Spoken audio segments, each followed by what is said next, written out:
Bonjour, bienvenue à ce nouvel épisode de la balado en tête à tête avec la migraine. Je m'appelle Olivier Lapointe et c'est avec beaucoup de plaisir que je vais être votre animateur pour cet épisode parce que je crois que cet épisode en particulier va toucher beaucoup de gens. J'imagine qu'il y a des gens qui vont se reconnaître dans le déroulement de la vie de notre invité. D'autres peut-être vont se questionner sur ce qui s'en vient par rapport à la migraine. Et vous savez, la migraine pour bien des gens, c'est un simple mal de tête. Ces gens se trompent grandement parce que la migraine, c'est une maladie neurologique qui a un impact important sur la vie des gens qui en sont touchés.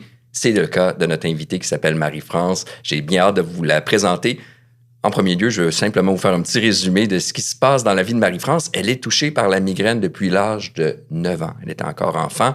Elle a dû faire, au fur et à mesure de l'évolution de sa vie, quelques deuils, dont celui de sa carrière d'enseignante. On va découvrir ça avec elle. Il y a certainement d'autres impacts dans sa vie quotidienne, dans sa vie sociale. On va lui poser toutes ces questions-là. Puis à travers tout ça, on va tenter quand même d'avoir un certain message d'espoir, de voir comment elle a traversé, elle traverse encore cette tempête-là au quotidien. Ça risque d'être encore une fois très intéressant.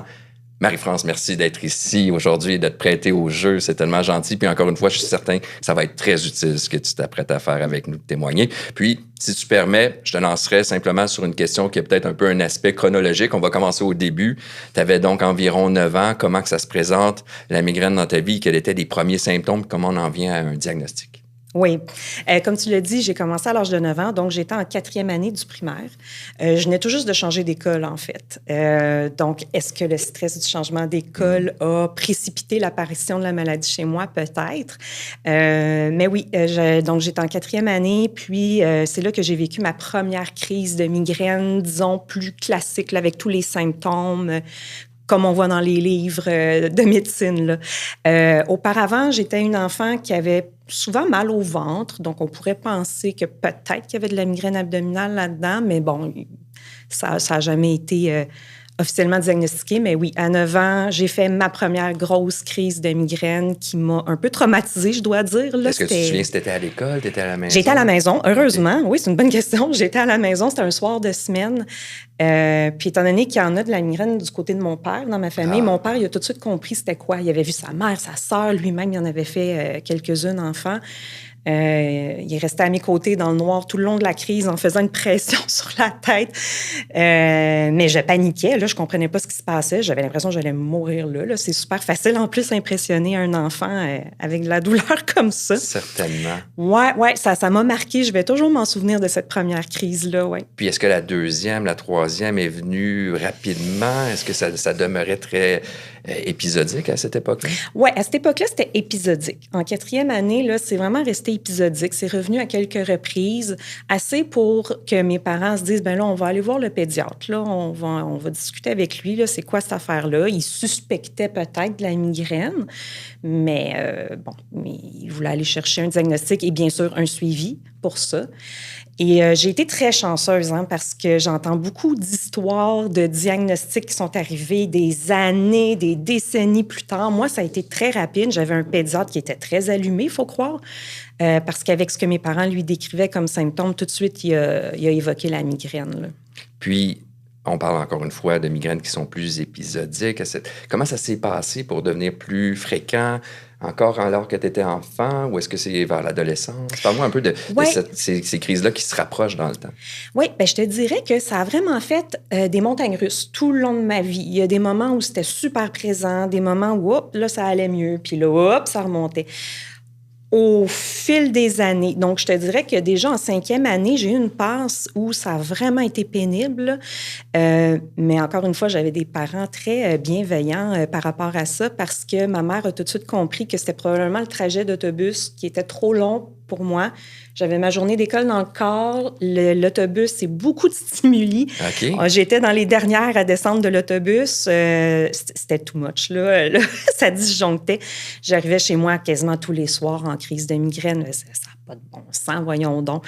Ça, c'était vers quelle époque, à peu près? 5e année, okay. Là, donc j'avais 10 ans. Là. Ouais. Wow. Et ma mère a eu la brillante idée d'appeler le service de transport scolaire pour quémander un changement de trajet. Et ça m'a été salvateur, franchement. Là, ça a vraiment beaucoup aidé. Là, ça a tempéré un peu les choses. Là. Mais c'est ça. Donc, ça montre qu'il s'agit d'une petite affaire. Puis là, beaucoup la vous fréquence aviez, augmente. avec tes parents, vu que c'était un déclencheur, puis vous avez pu agir là-dessus, mais évidemment, ça n'a pas réglé toute la situation. Puis, est-ce que les crises se sont quand même rapprochées dans le temps? Oui, c'est ça. Comme je disais, ça fait vraiment des montagnes russes, mais les montagnes russes, tu sais, ça monte, ça descend, mais la tendance allait vers l'augmentation d'année en année. Oui, effectivement. Puis malgré ça, tu as réussi à faire des études, même universitaires parce que tu es devenue enseignante. Comment ça s'est passé, la période où est-ce que tu étais aux études? Ou j'aimerais ça que tu nous parles comment ça s'est passé aussi quand tu as commencé à enseigner. Oui. Je pense qu'il y a une chose importante à mentionner ici, c'est que à travers la migraine, j'ai aussi vécu des épisodes de dépression et d'anxiété. Ma première dépression a été diagnostiquée quand j'avais 14 ans. Mais avec le recul, je pense que ça a commencé à peu près comme en 6e année, là, donc 11 ans. Puis si j'en parle, c'est parce que c'est souvent, c'est une comorbidité avec la migraine, hein, l'anxiété, la dépression. Je pense qu'il faut être vigilant par rapport à ça. Malheureusement, moi, j'ai vécu tout ça dans les années 90. C'était encore très tabou, le sujet de la santé mentale. Encore plus tabou, la santé mentale des enfants. Donc, j'ai vécu ça pas mal en silence, je te dirais, là, les premières années. Et ça, malheureusement, ça a un impact sur la migraine aussi. La santé mentale, pas traitée, pas prise en charge, peut avoir un impact négatif sur la migraine et vice-versa. C'est-à-dire que les migraines peuvent causer une certaine dépression. La dépression peut être un déclencheur à des crises de migraine. Ça a été prouvé dans les études que quand on traite bien l'un, on peut avoir un meilleur impact sur l'autre. Ah, très intéressant. Oui, je l'ai appris malheureusement beaucoup trop tard dans ma vie. Ça aurait été bien que je le sache plus jeune, mais comme je te dis, il faut se remettre dans le contexte. Les années 90, on ne parlait pas de ça. C'est un sujet tabou. On en parle plus aujourd'hui, puis on n'en parle probablement pas encore assez aujourd'hui. Je suis d'accord avec toi. Oui. Puis là, finalement, tu as atteint ton objectif d'être enseignante? Bien, c'est ça. Je te dirais que j'ai navigué à travers les dépressions. On m'a médicamenté, ça allait mieux. La migraine allait mieux. Donc là, je poursuivais. Là, je te parle du secondaire. Okay. Le scénario s'est reproduit au cégep. J'ai fait une autre dépression. On m'a médicamenté, ça allait mieux. La migraine allait mieux. Bon, ouais. Je te dirais qu'il y a eu des moments au secondaire et au cégep où j'ai frappé un mur à un moment donné. Puis, il a fallu qu'on parle au service pédagogique puis qu'on demande un allègement. Au secondaire, c'est vraiment génial. Là, j'étais en secondaire 3, puis ma dépression était diagnostiquée, la migraine, ça allait tout croche. Donc, mes parents, encore une fois, sont allés s'asseoir avec la direction de l'école, puis ils ont fait un plan pour alléger mon horaire, garder seulement les cours qui étaient obligatoires pour avoir le diplôme, laisser tomber les autres. Ça m'a tellement sauvée, ça, franchement. Là, assurément, maintenant que je t'en parle, je réalise que ça a vraiment dû avoir un gros impact sur la persévérance scolaire dans mon cas. C'est sûr. C'est sûr et certain, parce que sinon, je me serais découragée. C'est ça. Ça aurait été La montagne était quand même là, mais elle était peut-être un petit peu plus petite à gravir avec seulement les cours obligatoires. C'était une très bonne idée. C'était une belle adaptation dans mon cas. Là. Oui, ça m'a permis de me sortir la tête de l'eau. Puis l'année suivante, ça allait mieux. Donc, j'ai pu reprendre mes cours, le même cursus que les autres. Puis ça allait très, très bien. Fait que, tu sais, quand je te dis les montagnes russes, là, c'est ça. En secondaire 3, j'ai vécu une baisse. Secondaire 4-5, ça allait mieux. Rendu au cégep, j'ai vécu une autre baisse. Donc, encore une fois, il a fallu alléger mon horaire. Dans le fond, j'ai repris une session plus tard. Okay. Fait que j'ai fait, au lieu de le faire en 2 ans, j'ai fait en 2 ans et demi mon cégep, ce qui n'est pas grave. Parce qu'au final, tu sais, j'ai réussi à l'avoir, mon diplôme. Puis, comme tu disais, j'ai fini par aller à l'université aussi. Puis comment ça s'est passé à cette époque-là? Honnêtement, ça allait quand même bien. J'avais décidé de poursuivre la médication pour l'anxiété et la dépression, justement. Puis ça a été une excellente idée parce que ça allait très bien. Je réalisais pas à cette époque-là que c'était probablement grâce à ça, mais on poursuivait la médication, ça m'allait, c'était stable. Mes collègues de l'université te diraient assurément « Ah, mon Dieu, ma femme, ça faisait tellement des migraines. » Là. Elles sont toutes marquées par ça. Mais somme toute, j'ai quand même réussi à faire mon bac de 4 ans dans les délais. Là. J'ai suivi le même rythme que tout le monde. Wow! Ouais. Fait que ça, c'était quand même un petit haut de montagne russe. Je comprends tout à fait. Puis là, on arrive au point où est-ce que tu exerces le métier? Au primaire, au secondaire? Oui, préscolaire primaire. Ouais. OK. Donc, de la maternelle à la 6e année. Évidemment, bon, on le sait tous, les conditions de travail en enseignement au Québec, c'est pas l'idéal. En début de carrière, on fait beaucoup de remplacements, donc notre capacité d'adaptation est vraiment mise à rude épreuve. Donc, beaucoup d'instabilité, devoir s'adapter aux différents milieux où on enseigne, des changements de contrat dernière minute. Donc, je trouvais le rythme un peu effréné, je dois dire. J'ai eu de la difficulté à m'adapter à ça. À cette époque-là, les migraines, qu'est-ce que ça a l'air côté fréquence? On est assez rapprochés? Ça a commencé, là le creux, il a commencé à s'installer là, en début de carrière. Là, ça commençait, ma montagne russe a commencé à aller vers le bas. Puis aussi, il faut dire que il y a probablement plusieurs personnes migraineuses qui vont se retrouver dans ce que je vais dire, mais je suis une fille de devoir. Moi, quand j'ai quelque chose à faire, il faut que je le fasse jusqu'au bout. J'abandonne pas, moi. Alors, si j'ai une job à faire, je vais la faire jusqu'au bout, puis je vais bien la faire. Donc, je mettais énormément d'énergie. T'aimais ça aussi? Ben, j'adorais ça, c'est sûr. C'est sûr, c'était une passion. J'adorais ça, évidemment, oui. Ouais. Donc, bien évidemment que le fait que j'aimais mon métier, évidemment, ça a amplifier probablement ce sentiment de devoir. C'est ça, exactement. Quand tu additionnes les deux, quelqu'un qui veut bien faire, qui a le sentiment de devoir, comme tu dis, puis en plus qui aime ce qu'il fait, c'est plus difficile de dire, OK, j'aurais peut-être besoin de prendre un pas de recul. Puis il est arrivé ce pas de recul-là ou cette réflexion-là, ça s'est présenté comment? Bien, après quelques années en enseignement, là, j'étais rendue à 29 ans. OK? Donc, ça faisait 5-6 ans à peu près que j'enseignais. Là, est-ce que tu étais toujours en suppléance ou tu avais une classe? Ou... vers la fin, c'est un peu complexe, là, mais je me dirigeais vers un poste permanent. Okay. Ça s'en venait, la stabilité s'en venait tranquillement. Donc oui, 29 ans, la fréquence des crises a vraiment augmenté. Avec le recul, je peux dire que c'était malsain, la façon que je vivais ma vie, dans le sens où je mettais tous mes œufs dans le travail.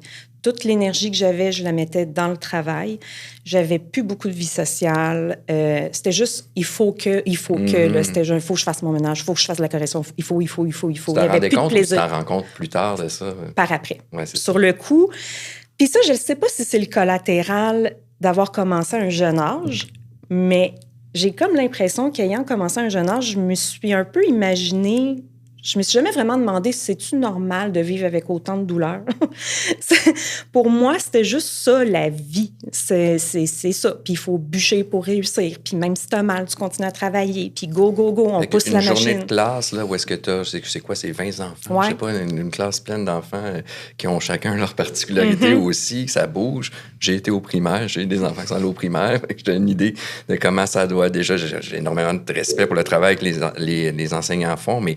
En plus, une journée où est-ce que tu as cette responsabilité-là avec les enfants, puis il y a une crise, ça se passe comment? Est-ce que tu restes quand même? Tu te fais remplacer? Comment ça se déroule? C'est drôle, hein? Juste le fait d'y penser, j'ai une nausée qui me... Ah oui? Oui, parce que, à l'époque, la médication que j'avais pour casser les crises me rendait vraiment... ça altérait mon état de conscience, disons. Donc, je m'empêchais bien souvent de prendre ma médication quand une crise se pointait le bout du nez pendant une journée de travail. Je toffais. Ouais. Faut finir la journée. Je vais finir la journée. Quand les élèves partaient, là, il fallait que je rentre chez nous, que je prenne ma médication, mais j'étais... scrap pour le reste de la journée. Le lendemain arrive vite aussi. Exactement. Il y a une autre journée, puis les enfants sont là, puis il faut... Wow, c'est quand même assez impressionnant. Puis, mais si on en vient au point, qu'est-ce qui est arrivé? Y a-t-il eu un point de basculement que tu t'es dit, OK, là, ça fonctionne plus? Oui. Mais tu sais, tantôt, je te disais que pendant mes études universitaires, j'avais conservé la médication. Bon, ça, c'est le problème avec la médication pour anxiété, dépression. Quand tout va bien, tu as l'impression que tu n'en as pas besoin. Tu n'en as plus besoin. Je suis guérie. Et j'ai eu la bonne idée d'arrêter à un moment, là, vers 28 ans à peu près. Là. Et tout s'est écroulé, la migraine augmentait, les symptômes dépressifs et anxieux sont réapparus en force. Et encore une fois, étant donné que je suis une fille de devoir, je voyais pas les signaux d'épuisement, je voyais pas les signaux de ta vie est déséquilibrée, tu peux pas continuer comme ça. Et je me suis carrément écrasée. Ça a été probablement la pire dépression que j'ai faite. J'avais jamais fait des crises de panique auparavant, puis j'en ai pas refait depuis non plus, mais à ce moment-là, là, c'était une enfilade de crises de panique constamment. Là. Je me sentais tellement inadéquate dans toutes les sphères de ma vie parce que là, mes amis se plaignaient que je passais pas assez de temps avec eux. Ma famille, je les voyais pratiquement jamais.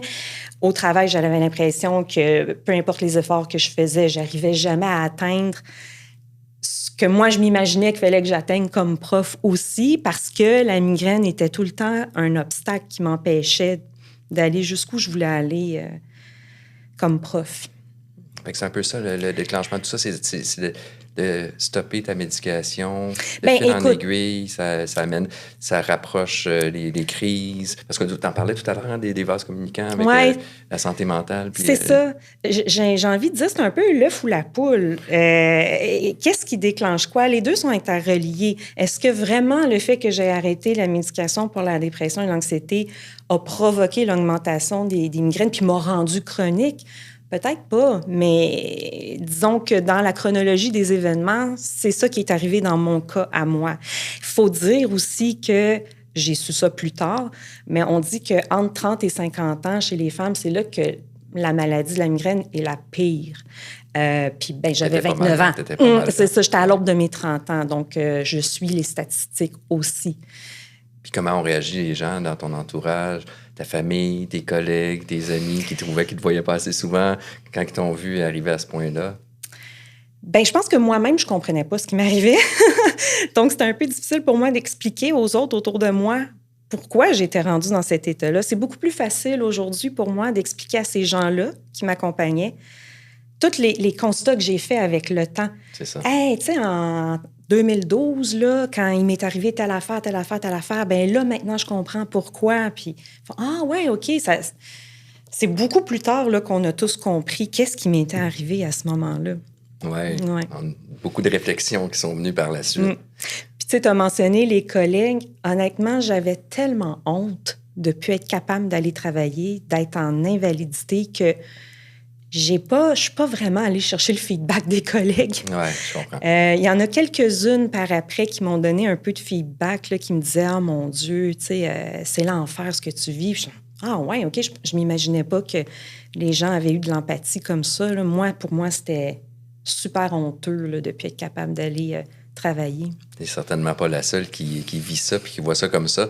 Puis on voit bien là, qu'à travers les mois, les années qui ont suivi, tu as eu beaucoup de réflexions par rapport à cette époque-là. Si tu pouvais faire les choses différemment, qu'est-ce que tu ferais? Ah, ça, c'est une bonne question. Premièrement, on en parlait tantôt, je te disais, les années 90, c'était pas l'heure de gloire là, pour la santé mentale. Si ça se passait aujourd'hui en 2025, j'ose espérer qu'on s'intéresserait. Puis quand je dis on, je parle des médecins qui faisaient mon suivi pour la migraine, ma famille, la société en général, mes profs, parce qu'il y avait plein de signes là, que j'allais pas bien. Là. C'est pas normal qu'une enfant en 6e année ait tout le temps l'air déprimée puis tienne des propos dark. Puis c'est pas normal, mais personne s'inquiétait de ça. Fait que je me dis, si on pouvait s'intéresser à ça rapidement, est-ce qu'on pourrait avoir un meilleur impact, disons, prise en charge de la santé mentale, mais en même temps prise en charge de la migraine? À l'époque, je ne suis pas sûre qu'on comprenait non plus cette histoire de vase communicant dont tu parlais. Là. Je ne pense pas que c'était connu. Mais oui, ça, c'est quelque chose, j'aurais aimé qu'on s'intéresse à ça plus tôt dans mon parcours pour que moi-même, je comprenne qu'il fallait que moi, je m'y intéresse. Puis, de mon côté, si je m'y étais intéressée plus, j'aurais pas arrêté la médication. Ouais. C'est ça, j'aurais compris que c'était une base intéressante à avoir dans mon coffre à outils là, pour contre la migraine. Là. Je l'aurais compris plus tôt probablement, puis j'aurais pas fait du on and off comme ça là, toute ma vie sur la médication pour la dépression. Là. Je comprends. On prend une courte pause qui me permet de vous parler d'un service offert chez Migraine Québec, le programme d'autogestion de la migraine. Il s'agit en fait d'une formation unique au Québec qui se veut un complément essentiel à votre suivi médical. Dans la formation, on vous propose différentes stratégies pour reprendre le pouvoir sur la migraine. En tant que co-autrice du programme d'autogestion de la migraine, je peux vous assurer qu'on a choisi les informations les plus pertinentes pour vous et que tout a été démontré scientifiquement pour que ce soit bien efficace pour avoir une meilleure gestion de la migraine. Ce programme est offert 100% en ligne. Vous trouverez tous les détails au www.migrainequebec.org et profitez du code promo BALADO10. De retour maintenant à notre invité. Puis tu disais que t'aimais ça, ton travail, malgré que c'était pas facile dans ta condition. Certainement que ça a été un deuil. Je te poserais la question, est-ce qu'il y en a eu d'autres deuils que celui de ta carrière d'enseignante dans ta vie personnelle, causés par ou en lien avec la migraine? C'est une bonne question. Le plus gros deuil, c'est définitivement le deuil de ma carrière. Si j'avais eu aussi à faire le deuil d'avoir des enfants, ça aurait été très difficile. C'était tellement important pour moi d'avoir ma famille. C'est pas pour rien que je suis devenue prof au primaire. Hein? J'adore le contact avec les enfants. C'était tellement important pour moi que je pense que ce que j'ai fait sans trop m'en rendre compte, c'est je pense que je me suis posé la question à un moment donné, c'est quoi qui me tient vraiment à cœur, que je vais avoir l'impression que je suis passée à côté de ma vie si je le fais pas.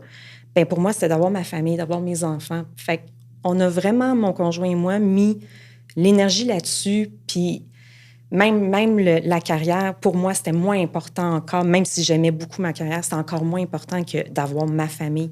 Fait que je pense que j'ai vraiment tout mis mon énergie, mes ressources sur être capable d'avoir mes 2 enfants. Oui. Puis ça fait passer le reste. Là. Prendre la décision d'avoir des enfants, c'est une grosse décision pour tout le monde. OK? Oui. Dans ton cas, sachant qu'il y avait des crises avec une certaine proximité entre elles, est-ce que c'était une décision qui était différente? Tu me l'as dit, c'était important pour toi, mais est-ce que ça changeait la décision d'avoir des enfants en sachant que c'est exigeant de s'occuper des enfants, puis tu le ferais avec la migraine qui était dans le décor? Ah, j'ai tellement tergiversé là-dessus, là. C'était oui, non, on y va pas. C'est pas pour rien que je les ai eus tard, mes enfants. C'est parce qu'il y a eu tellement de questionnements. À l'époque, quand j'étais dans la vingtaine, disons, le spécialiste qui me suivait, il était pas super enthousiaste non plus à cette idée-là. T'en as parlé à ton oui, j'en avais parlé. Je disais, c'est-tu réaliste de penser avoir des enfants? Puis là, il se cassait la tête. Il disait, mon Dieu, avec toute la médication que tu prends, qu'est-ce qu'on va faire avec ça? C'est quoi ce projet de fou-là? Est-ce que c'était la grossesse elle-même qui était inquiétante ou c'était la responsabilité d'avoir des enfants au bout de la ligne? Pour lui, c'était la grossesse. La médication, lui, c'était vraiment son œil médical. Okay. Pour moi, c'était bien plus la vie avec les enfants qui m'inquiétait. Je me demandais, mais c'est-tu réaliste? Est-ce que je peux être une bonne mère tout en ayant des crises de migraine fréquentes? Ça se peut-tu, ça? Ça peut-tu cohabiter? Puis à l'époque, Migraine Québec n'existait pas. Hein? Il n'y avait pas de groupe d'entraide sur la migraine. Mais moi, je suis allée chercher mes propres ressources. Il faut absolument que je parle avec des gens qui savent c'est quoi être parent tout en ayant de la douleur chronique. Je me suis trouvé des groupes d'entraide comme ça à Montréal, là, sur la douleur chronique. Je me suis dit, regarde, c'est pas exactement la migraine. Là. Il y a des petites subtilités, des petites différences, mais quand même, là, si j'ai le feedback de ces gens-là, ça va quand même me donner une bonne idée. Puis ils m'ont dit des choses qui m'ont beaucoup rassurée. Ils me disaient, ils apprennent beaucoup de choses, nos enfants, en nous voyant, avec nos limitations et tout. Puis, dis-toi que dans les moments où tu ne seras pas malade, où tu ne seras pas en douleur, ben tu vas passer du temps de qualité avec eux. Bon. Ça m'a réconfortée beaucoup. Et puis, c'est ça, pour ce côté-là, là, de vivre avec des enfants, d'éduquer des enfants, ça m'a bien réconfortée. Pour le côté plus médical de la grossesse, ben j'en ai parlé avec mon médecin de famille, puis je disais, ça serait-tu possible d'aller consulter en grossesse à risque à Sainte-Justine, mettons, pour voir la médication? Ça stresse bien gros, mon spécialiste. Ah, bonne idée. Elle m'a référée à Sainte-Justine, puis à Sainte-Justine, ils m'ont vraiment rassurée. Ils m'ont dit, non, on a des ressources là, pour t'aider, c'est tout à fait possible. Donc, il a fallu faire des changements dans ma médication, là, mais donc, ça s'est bien fait. Le groupe d'entraide pour prendre cette décision-là, les médecins qui t'ont supporté, puis ça se passe comment finalement quand tu tombes enceinte, ta grossesse, ça s'est bien passé? Oui, bien, je te dirais que le début a été un peu rock'n'roll. Là. Dans mon cas à moi, puis ça c'est vraiment propre à chaque femme, là, mais dans mon cas à moi, la première moitié de grossesse, c'était tough. Le côté migraine, c'était pas facile. Mais la deuxième moitié, par contre, que là, ça allait bien. J'avais jamais été aussi bien de toute ma vie. Là. Oui. Les hormones, à partir la moitié du 2e trimestre. Je ne sais pas trop qu'est-ce qui se passe exactement, là, mais ça allait tellement bien. Là. Ça a été les périodes de ma vie où j'ai fait le moins de migraines. Vraiment? Vraiment, oui. Puis ensuite, tu donnes naissance à... Ton premier, c'est un garçon? Oui, un garçon, Un garçon. Puis là, c'est des nuits écourtées, c'est tout ce qui vient avec. Ça faisait super peur, ça, vraiment, oui, parce qu'on sait que le sommeil, le manque de sommeil, ça peut être un déclencheur. Mais la nature fait tellement bien les choses, c'est incroyable. Moi, j'avais décidé d'allaiter. Puis l'allaitement, en tout cas, je lisais sur l'allaitement, puis ça disait, il y a des hormones qui sont sécrétées pendant qu'on allaite qui favorisent l'endormissement rapide après. Puis bon, je me dis, my God, c'est tellement bien fait. Puis en plus, dans mon cas à moi, il y a les hormones de lactation. Visiblement, je ne sais pas, ont été protectrices aussi pour la migraine. J'ai pas fait beaucoup de crises. J'en ai fait, OK. Mais pas autant qu'en temps normal. Ça veut dire quoi comme différence de fréquence? C'est beaucoup moins fréquent, cette Oui. Ben, quand je te parle de ma 2e moitié de grossesse, là, on parle de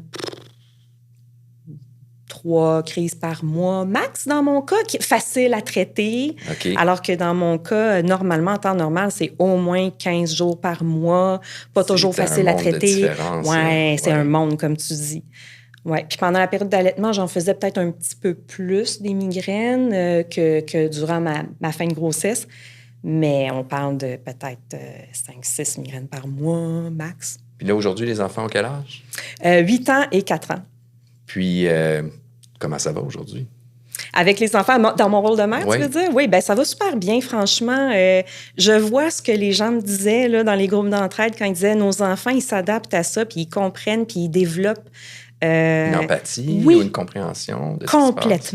Complètement. Je le vois, là, mes enfants sont tellement empathiques aux besoins de l'autre. J'ai un petit sourire en coin en ce moment parce que en ce moment, mon conjoint a des troubles vestibulaires, puis j'entendais mon fils dire à ma fille plus jeune, là, il faut que tu comprennes que quand tu parles fort puis que tu bouges beaucoup, là, pour papa, là, c'est comme si c'est 10 fois pire dans sa tête en ce moment, puis ça le rend étourdi. Il a vraiment développé cette capacité-là de se mettre à la place de l'autre, donc l'empathie, oui, puis comprendre les besoins de l'autre, puis c'est sûr que nous, on est conscients aussi, là, bon, je dis nous parce que, bon, mon chum le vit en ce moment avec ses problèmes vestibulaires, moi avec la migraine, on se rend compte que nos enfants, excuse-moi, j'ai perdu un petit peu le fil de ce que je disais. Là, tu parlais des enfants, comment il y avait cette empathie-là, cette compréhension-là, même qui pensaient à faire moins de bruit pour vous rendre la vie plus facile. Ah oui, c'est ça. Ce que je voulais dire, c'est que nous, en contrepartie, on est tout à fait conscients qu'ils font un bel effort de compréhension de notre condition, puis on est beaucoup dans la reconnaissance. Oui. On leur dit, hey, merci vraiment, là, ça me fait du bien là, que tu comprennes et je te promets que quand ça va aller mieux, on va aller faire un casse-tête ensemble ou, bon, peu importe, là, on est beaucoup... là-dedans, je reconnais que tu fais un effort pour m'aider, puis je l'apprécie vraiment. Puis, je t'ai posé la question comment ça allait avec les enfants. Si je te pose la question plus directement, comment ça va, Marie-France, aujourd'hui? Ben écoute, ça va mieux que quand tout a déboulé en 2012, là, comme je disais tantôt. Ça va beaucoup mieux dans le sens où, bon, là, j'ai accepté là, que la médication pour dépression, anxiété, c'est là pour rester. Donc, j'ai une belle stabilité de ce côté-là depuis plusieurs années maintenant.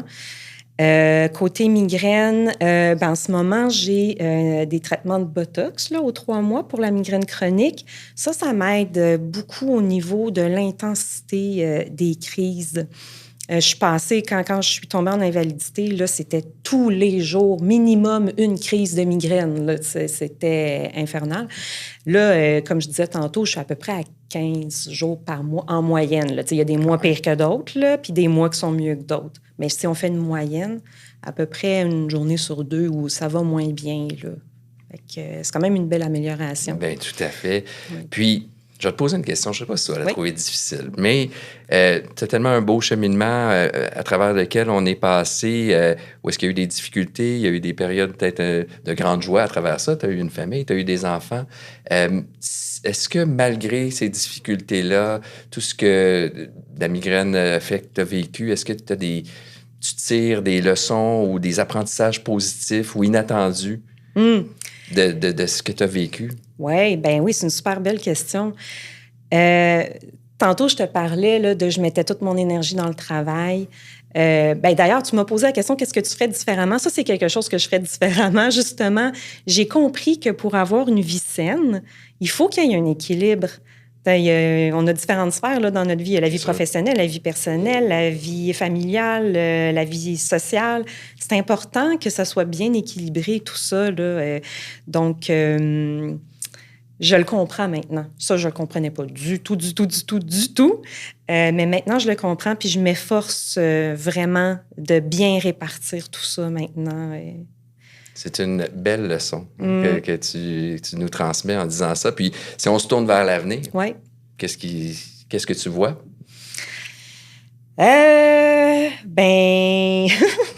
Côté migraine, j'ai envie de te dire que je sens qu'il va falloir que je passe la POC à mes enfants parce que malheureusement, c'est héréditaire, hein, cette affaire-là. Mes parents m'ont beaucoup aidée. Donc, je sens que ça va être à mon tour, éventuellement, d'accompagner mes enfants là-dedans. Puis, je me sens prête. J'ai envie d'y aller au bat pour eux, là, puis de les défendre, puis d'obtenir ce dont ils ont besoin pour mieux vivre avec cette condition-là que moi, malgré toute l'aide que j'ai eue de mes parents. Tu l'as eu, le support de tes parents, puis c'est à ton tour maintenant de le donner de ton côté. Oui. Puis, si on s'adresse directement aux gens qui nous écoutent, si tu avais à transmettre un message, tu t'adresserais à une personne qui vit avec la migraine de façon épisodique, puis qui craint que les crises se fassent de plus en plus rapprochées. Oui. Qu'est-ce que tu dirais à cette personne-là? Intéresse-toi à ça. Ouais. Il faut que tu t'en occupes. Ah oui. Ça revient aussi à ta question tantôt, qu'est-ce que tu ferais différemment? Ah mon Dieu, je me serais davantage intéressée. Moi, puis c'est plate à dire, là, mais dans la société, c'est le cas, mais même moi, j'avais internalisé cette façon-là de penser. La migraine, c'est un gros mal de tête. C'est pas important. C'est juste un mal de tête. Il est plus fort que les autres maux de tête, mais c'est juste un mal de tête. Fait que moi, je me disais, bon, je traite ma migraine, puis go, on continue. Ah, encore une migraine, je traite, on continue. C'est pas comme ça qu'il faut voir ça. Là. Ça, c'est un apprentissage aussi que j'ai fait. Là.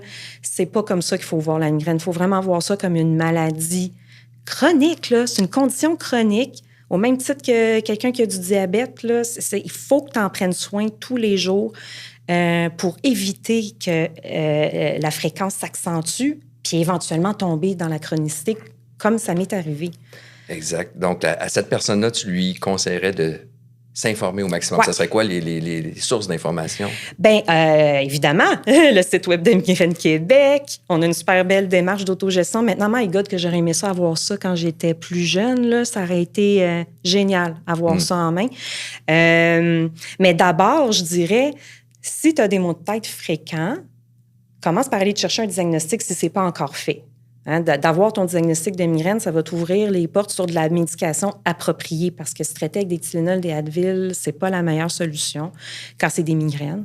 Mais donc, oui, va chercher un suivi médical, puis ayez pas peur des traitements de fond aussi. Là, ça, c'est quelque chose que je vois souvent. Des gens ont peur des traitements de fond. Ah, des pilules à prendre tous les jours. Tu sais, si tu fais toutes tes stratégies d'autogestion puis que c'est pas assez, que la fréquence des crises est encore là, que ça a un impact sur ta vie, intéresse-toi au traitement de fond parce que, tu sais, j'ai envie de te dire, fais tout pour éviter que ça s'aggrave. Là. Tiens-toi loin de la chronicité. Là. Puis si on s'adressait maintenant à une personne qui en est rendue là, c'est chronique dans son cas. C'est pas facile. Ça serait quoi ton message venant de quelqu'un qui le vit, qui l'a vécu depuis plusieurs années? Qu'est-ce que tu aimerais dire à cette personne-là? Courage. Courage, lâche pas.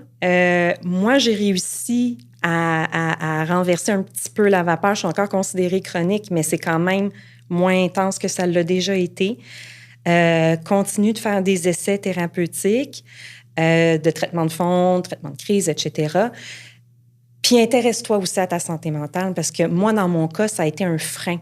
Je vais donner un exemple. Là. J'avais déjà essayé le Botox dans le passé puis ça n'avait pas marché pantoute. Mais à cette époque-là, je ne prenais pas soin de ma santé mentale. J'ai réessayé le Botox plus tard alors que ma santé mentale était stable, tout allait bien. Puis là, ça fonctionne. Est-ce que c'est à cause de ça? Peut-être pas. C'est peut-être un addon. Bon, j'avais vécu une grossesse. Bon, il y a des choses qui ont changé dans mon corps, c'est sûr. Mais c'est quand même intéressant de voir que l'un peut avoir un impact sur l'autre. Donc, prends soin de toi, prends soin de ta santé globale, santé physique, mentale. Intéresse-toi aux stratégies d'autogestion aussi. Ouais, puis lâche pas. Je pense que ce sont de bons conseils aussi. Puis, quand je te regarde aujourd'hui, j'écoute ton histoire qui a visiblement pas été facile, qui n'a pas été de tout repos. Il y a eu des obstacles à travers ça, mais en même temps, j'ai quelqu'un devant moi qui a un beau sourire, qui a une super belle énergie. J'ai envie de te poser la question, c'est quoi qui te donne cette force-là aujourd'hui? C'est une bonne question. Bien, à un moment donné, je me suis dit, tant qu'à vivre, aussi bien vivre dans le bonheur. Mais je dis ça, ça a l'air léger, mais j'ai vraiment eu, dans mes dépressions, j'ai vraiment eu des passes vraiment rough où je remettais en question la valeur de la vie, là, carrément. Ah là. oui, hein? Oui, ça allait très, très loin, mon affaire. On dirait qu'à un moment donné, là, ça a fait comme... Bien, premièrement, parce que t'es pas le premier à me dire ça, t'as donc bien un beau sourire, ma pharmacienne me le dit souvent, là. Comment ça, t'as un beau sourire de même alors que tu souffres? Mais d'une part, je me dis, bien, je veux pas faire subir à tout mon entourage le fait que j'ai mal. Ben oui, j'ai mal, c'est correct. C'est pas de leur faute, là. Je vais me mettre un sourire d'en face, puis let's go. Là, je sais que ça peut sonner comme affront, mais des fois, c'est un peu comme changer un peu notre langage facial. Ça peut avoir un impact aussi sur comment on se sent à l'intérieur. Ça c'est quelque chose que j'ai découvert aussi à un moment donné dans mon parcours. Ouais. De se mettre un sourire d'en face, ça peut avoir l'air un peu artificiel au début, mais à un moment donné, on dirait que ça nous repèpe un peu, là. Certainement. En tout cas, il n'y a rien d'artificiel, ton sourire que tu as aujourd'hui, je peux te le dire. Si tu avais, là, je te donne un défi. Si tu avais à résumer en un mot ton cheminement avec la vie que tu as eue avec la migraine, ce serait quel mot tu choisirais? Je pense que j'ai envie de choisir bataille. C'est le premier mot qui me vient à l'esprit. Ça a été une bataille que tu as menée. Oui, on peut dire ça, oui. Est-ce que tu mènes toujours aujourd'hui aussi? Pardon? Que tu mènes aussi toujours aujourd'hui? Absolument. Oui, au quotidien. Je te dirais que c'est moins, avec la fréquence qui a diminué quand même un peu, c'est moins constamment dans ma tête, là. Puis j'ai installé des choses aussi dans ma vie pour que ça prenne moins de place dans ma charge mentale, mais ça reste que tous les jours, il faut que j'y pense dans mes choix, dans mes décisions. Oui, c'est ça. Oui, je pense que c'est un bon choix de mots. Puis je pense que tes conseils que tu donnais autant à la personne qui n'a pas encore de migraine chronique, mais qui se questionne à ce sujet-là, les conseils que tu donnais à celle qui vit la migraine chronique sont hyper pertinents. Puis je le disais en entrée de jeu, j'étais certain, même avant qu'on ait cette conversation, j'en suis convaincu maintenant que c'est super utile. Puis il y a des gens qui vont l'écouter, puis ça va leur mettre un petit espoir quelque part de t'écouter. Je te remercie d'avoir été ici. Bien, ça me fait vraiment plaisir. Puis j'espère moi aussi que ça va aider certaines personnes qui vont être à l'écoute. On va terminer là-dessus. C'est la fin de l'épisode. Merci. Merci premièrement aux gens qui ont écouté. J'espère que vous avez aimé ça. Merci aux gens de la technique ici au studio. Merci à nos commanditaires que je dois remercier, AbbVie, Lundbeck, Pfizer et Teva. Évidemment, on vous invite à aller chercher plus d'informations sur nos invités, sur Migraine Québec, au site web migrainequebec.org. À bientôt. Allez voir les épisodes qui sont déjà enregistrés. Tenez-vous au courant des prochaines sorties. Merci d'être là.